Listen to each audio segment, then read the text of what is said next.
one of the things we like to do, if you haven't heard already, we have a great wins and losses podcast exclusive that you can go listen to. And I believe, I'm checking right now actually to see how many of these we have. We have got an absolute ton of these, and they are really good. The wins and losses podcast are. We've got 29 of them. And if you love this show, and I know many of you do, you will love the wins and losses podcast. People as varied as Kirk Herbstreit, Penn State head football coach, James Franklin. We have got an absolute bevy of really interesting stories in here. Art Briles, former Baylor coach. Eddie George. I'm just running through them right now. Darren Ravel, back before he was crazy. We've got just Colin Cowherd, Jeff Fisher, Bobby Bones, if you're a fan of country music and the radio there. Just there's a ton. Jason Whitlock, long form. There's a lot of really, really good ones in here. SEC Commissioner Greg Sankey, Mike Leach, Paul Feinbaum. Lots of really good ones. And I think you're going to love the conversation that Will Cain and I had. In fact, I think you're going to love it so much. Will Cain, formerly of ESPN, just left. Now he's going to be at Fox News. We're going to have an excerpt from that conversation that I believe you guys are going to enjoy. It begins now. How often would people come up to you at ESPN and say, I don't want people to know it, but I agree with a huge percentage of what you say. Keep doing it. It happened. It definitely happened. And, Clay, I heard you talk about that because I remember you used to talk about people that would send you messages behind. Oh, I have a ton, just so you know, and this is not going to shock you. I have a lot of really good friends at ESPN. People are like, I don't look. I have a lot of really people that I would consider to be good friends and also good professional friends. And many of those people reach out to me regularly and they say, man, I love Outkick. I love what you're doing. Keep doing it. You're right in a lot of the criticisms that you levy about sports media, and ESPN is obviously the biggest mirror to reflect sports media. I don't think it's an ESPN exclusive issue. I think they just are bigger, so they magnify sometimes more. So I know there is a deep well of people at ESPN with a strong belief system in things that might seem counterintuitive. And Jason Whitlock, I thought, recently said that he thinks that it goes on in sports media too, where there's a lot of guys making $75,000 a year out there, and they got to take care of their family. And they're like, man, I can say what I actually think on social media, but if I do, I might lose my job, and then it's not easy for me to go get another $75,000 or $100,000 job. I'm 56 years old. I'm just trying to play out the thread on my career. I think there's a huge number of people out there like that, but I'm curious whether they come up to you internally and whether you had some of those conversations as well. I did. And I would say three things in response to that. I think the number of people who agree with what I have to say is actually growing. I think as the points of view have gotten more extreme, I'm not just talking about ESPN, I'm talking about in the nation as a whole, but yes, particularly in the media as a whole, and then even more particularly in sports media, has gotten more extreme. I think more people are gravitating to my positions, ones they see grounded in reason and rationality, and they're starting to see the cost of some of these extreme points of view. Trust me, I live in New York City. I can tell you firsthand, I have seen the cost of these kind of ideas implemented. Number two, I can't help it, and I would tell my friends this, I am a little disappointed sometimes that they feel this way privately, but don't say it publicly. I mean, sometimes it can be even as innocuous as saying, I think Will Cain is good, or Will Cain is right, or, one of those statements that somehow ends up being controversial. I do wish a little bit people were more forthcoming with their points of view. But then my third point is I understand. Just like you said with Whitlock, I understand. It's a very rational choice to make, to be quiet. Your job will probably be threatened. Your reputation will most definitely be threatened. And so I understand why people would make those very rational, self-preservationist choices. How often have you written a tweet and deleted it before you sent it? This is a real weakness in my game. I don't love Twitter. I don't love social media. You're really good at it. You truly are. I don't tweet a ton. You probably know that. And it's good for your career, you as in the proverbial you, everyone, because you have to be heard. I just think it's a really crap platform, Clay. I just don't think it lends itself to any sort of really interesting thoughts. It doesn't lend itself to back and forth. It's extremely negative. And I actually think, like your colleague Jason has said many times, I actually think it's a really big contributor to the negativity going on in society. So I don't really tweet, delete. I just honestly don't tweet that much. I need to tweet more. I know it's good for my career, and I get on myself about it. But I just don't like the platform. Yeah, it's interesting. I totally understand that perspective. And I feel like Twitter has been great for me personally and awful for the country as a whole. And that dichotomy that I feel is I do think it has helped to elevate what we do at Outkick. It's helped to distribute our ideas to a larger audience.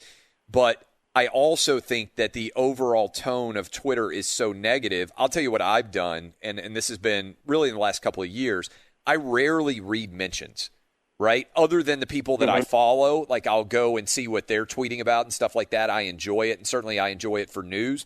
But it's interesting, like as a writer, I learned years and years ago, never read the mentions to what people write below your article, and I would never do it. But there's something seductive, and certainly our industry creates a lot of narcissists, right? I mean, it's not a surprise that if you decide you want to be on television or you want people to pay attention to you, that you may well have narcissistic tendencies. And what Twitter creates, I believe, is the idea that everybody cares about everything that you think because there's one or two people constantly in your mentions saying it. And I think the mentions are actually more troubling and problematic than the actual megaphone of Twitter. And so what I've found is it's like every YouTube comment thread eventually ends in a fight. If you're a sports fan and you go on any sports message board, people start off talking about whether the backup quarterback should be starting or not, and eventually it ends up in an attack between two different people over something that has nothing to do with it. Most of what people say on Twitter, even in the mentions underneath what I have said or what you have said, I have found, is about them, not about you. And it's not that efficient or effective of a use of time. It's a megaphone, not a conversational device. And once I kind of got that idea around it and stopped caring about what people say in response, I think that has been a more effective tool for me to use to go out. Well, a couple of things. I think that's really disciplined. That shows a lot of discipline to not look at your mentions. It's the right choice, but it's also actually a pretty difficult thing to do because everyone's instinct is, what are people saying about what I just said? You said which is why the app works, right? It goes right into our primal instinct to see what other people think about us, whether they like it, whether they retweet it, whether they hate us. Like it goes to the primal instincts. I understand why it works, and yes, it is fascinating. Yeah, you brought up narcissism, and you're absolutely right about the people that choose to go into media are largely narcissistic in some way. Now, what is narcissism? It is not confidence, but it's insecurity. It's the need for an ego feed, and it's the opposite of how I like to engage. I just sung the praises of the platform of radio to you just a moment ago, but I treated radio as an open forum. If you disagreed with me, I wanted you to call in. I know you've done the same thing because all the time. Yes. I want to hear you. I want you to challenge my ideas. Where Twitter is full of that insecurity, see, that's how a man handles his business in my mind. That is confidence. That is, quote unquote, face-to-face, right? Where Twitter, I feel, is full of even more insecurity and more little backstabby, back-and-forth fights. I'm going to give you an example, and this isn't about you, okay? I haven't agreed with everything you had to say on coronavirus. Honestly, I think you're probably 80% right on coronavirus.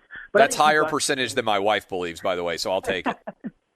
Well, I think you were, especially in the beginning, I think you were a little too dismissive of coronavirus. I think you're absolutely right. Totally wrong. I believed the China numbers, which was a failure. I trusted the WHO. I've seen you explain the China. Yeah, it's 100%. That's 100% right. I mean, I try to get my facts right, and when I base an opinion on a failed factual model, I mean, that's what actually makes me feel sick to my stomach, not being wrong about who's going to win a game, right? Like, whatever. You can, but when your facts are wrong, it leads you to the wrong destination, and that's one of the big problems with Twitter. There's a lot of factual inaccuracies in general. But yes, sorry to cut you off, but yes, that is 80% I'll take. That's higher than my wife. By the way, I do that with everybody, and it's a sign of respect, I think, to tell someone where I think they were wrong. I don't like the, you're always right stuff. Yeah. I think you were also wrong on Greg Schiano, for what it's worth. I don't think what you did at University of Tennessee was a good thing. I thought you didn't give him the benefit of the doubt, as we talked about burden of proof earlier. But all I'm doing by that is not rehashing those debates with you. I'm telling you, I'm willing to tell everyone where I think they're wrong, and I don't see it as a sign of disrespect. I see it as the opposite, a sign of respect. And now to take this back to full circle, by the way, you're right on almost everything otherwise. I mean, you're right, we should play college football. You're right on a lot of these things.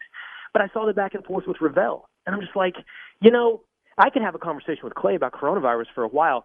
It may not be that interesting because we might mostly agree, but whatever's going on with Ravel and Clay right now, it's probably entertaining for a lot of people, but it's not productive. It's not working to help solve the issue. It's just you guys going back and forth at each other and really extending no goodwill to each other. By the way, Clay, I don't think you're wrong on that side of the debate. I think Darren's wrong. I think Darren is like all these guys you call Corona bros and caving into, I guess, the new normal, which has not been the curve, but 0% transmission rate and peddling in fear. I think Darren is doing all of those things. But I just don't feel personally compelled to go to Twitter and have that fight with him. Yeah, it's an interesting point. I like Darren. I consider Darren to be a friend. He may be upset with me now. And this kind of goes to the way I live life in general. It's really hard to offend me. And I'm curious if you found this. I mean, I think you may well be similar in that respect. If somebody disagrees with me, I take my opinion seriously, but I don't take myself very seriously. And so if somebody's like, hey, you're an idiot for that opinion, I'm wide open to the idea that I might be wrong, right? It doesn't bother me. And maybe that's the lawyer as well, where you're used to having to make opinions, and sometimes the judge comes down or the court comes down or whoever the deciding factor is. If you're in law school, moot court, mock trial, whatever it is, somebody comes down and says, hey, this side was a better argument. And so that's kind of how the law works. One side wins, one side loses. It's adversarial in the system, kind of like sports. And so I don't get upset. And I have short memories, even for people who attack me. And I don't know if that's a character benefit or a character flaw. Because what my wife says is, you're the guy, if people say 10 negatives and one person says a positive, you remember the positive. And it is true. Well, that helps you on Twitter. That's 100%. That's 100% true. So I have a psychology where I don't get that worked up by people disagreeing with me. Does that make sense? It doesn't really kind of, and I don't know what that is about my psychology. I know what it is. I think I know what it is. How would you psychoanalyze it? Well, I think you're confident in who you are. That's what that is. It's somebody asked me for radio advice this morning, and I told them exactly what you just said. Take what you say very seriously. Do not take yourself seriously. But the corollary to that is, if you're confident enough about who you are, not just being told you're wrong, but in the case of my radio show, I allowed people on the air to say, you are a racist to me on air. I required them to back it up, and I sometimes got mad, but I usually got over it pretty quickly. I do have a hot temper, but I get over it pretty quickly. And I will let that person come back on my radio show.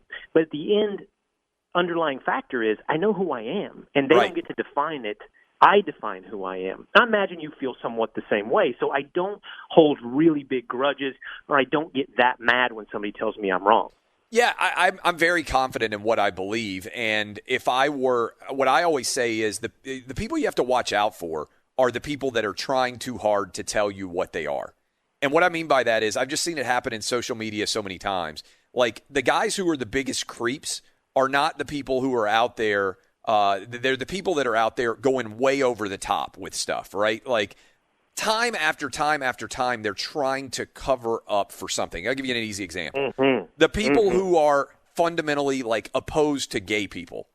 It's amazing how often those people are actually gay. What they're actually combating is their internal interest in the same sex, and so they are attacking it way over the top aggressive, right? For me, I always said, even back at 17 or 18 years old, I grew up in Nashville. I didn't know any gay people really very much growing up, but we went away to college. There was a lot at GW. My first thought as an 18-year-old was, I love gay dudes. That's a lot less competition for girls. I still don't understand why guys, that isn't the number one reaction. When you're an 18-year-old college kid and the campus is swarming with girls, GW had a huge gay population. And I was like, man, this is awesome for me. There's a lot better options that I'm going to have because those good-looking dudes are gay and they're not interested in girls at all, right? Like, maybe that's self-interested, but I don't care very much about what other people think or do. And I heard you say you're libertarian bent earlier. Like, I believe in capitalism and I believe in free speech. And I obviously got in trouble on CNN's perspective for saying I believe in the First Amendment boobs. I'm a heterosexual guy who likes most things that heterosexual guys like. But that doesn't mean that everybody has to be a heterosexual guy. But I also don't think we should apologize for our masculinity, which is a big part of, I think, several of your different stories. Like, we have feminized so many things, it seems to me, in this country that men are shrinking from the responsibilities of manhood. And, like, having a disagreement is not a bad thing, right? And having a face-to-face disagreement is not a bad losing is not a bad thing. That's how you grow as an individual, in fact, I think. I totally agree. There's a lot to unpack with what you just said. Let me see if I can remember a couple of them.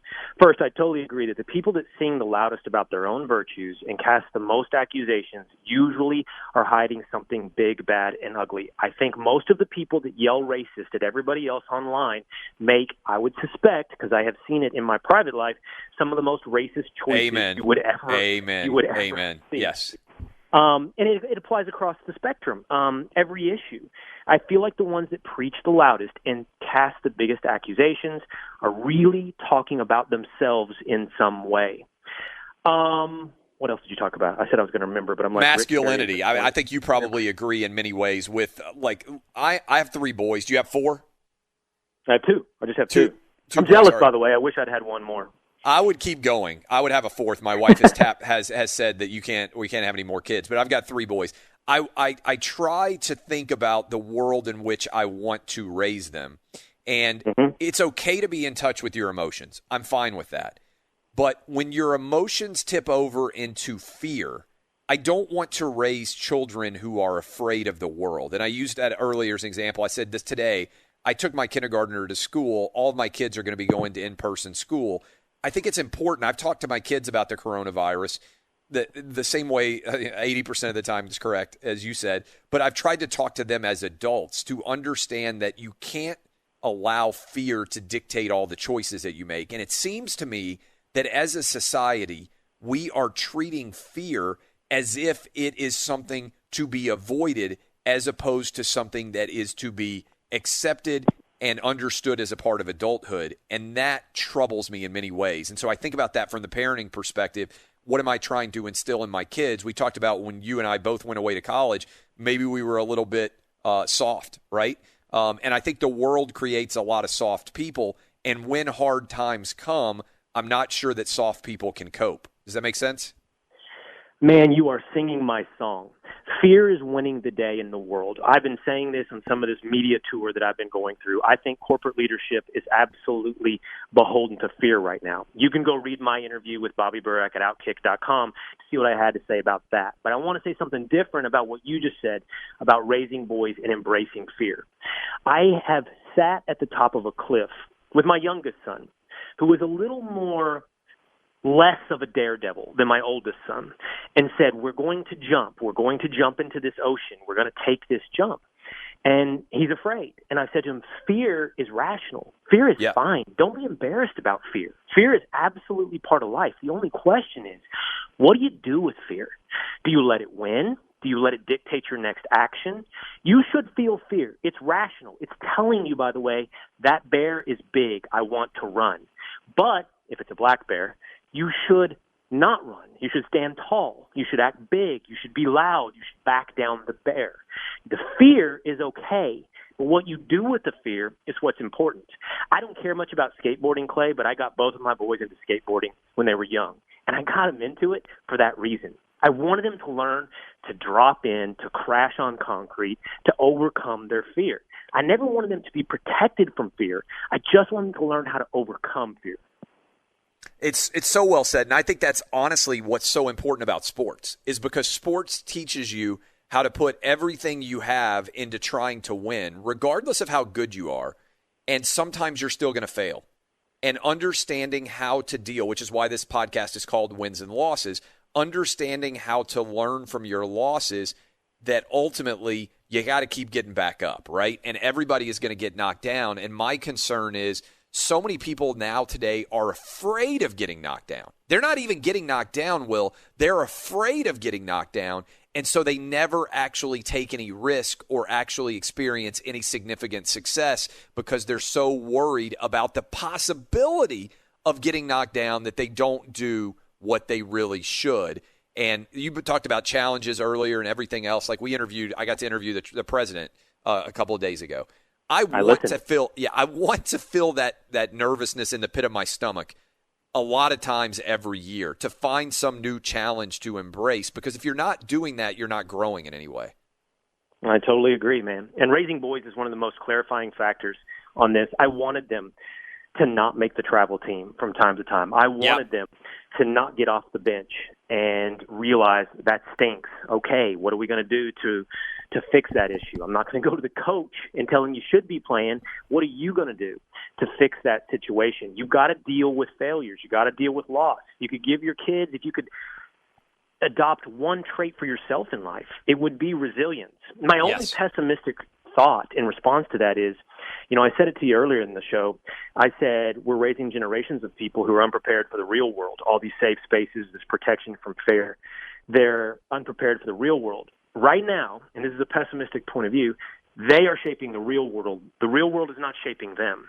They've imported the safe spaces from college into the corporate chain of America. They have turned the entire country into a place where we will not withstand disagreement. We will not let you fail. We will not let anything negative happen to you in your life. I don't think it's sustainable. I think they will ultimately fail. But make no mistake, in the short term right now, I think they're winning the culture war. Well, and that's my biggest concern. And frankly, I've said this before. I want to make, certainly Outkick. The thing that I like is we have a voice in a big way, I think, with Outkick. And you certainly have a big voice with Fox News. But imagine if Fox News didn't exist. Imagine if Outkick didn't exist in sports media.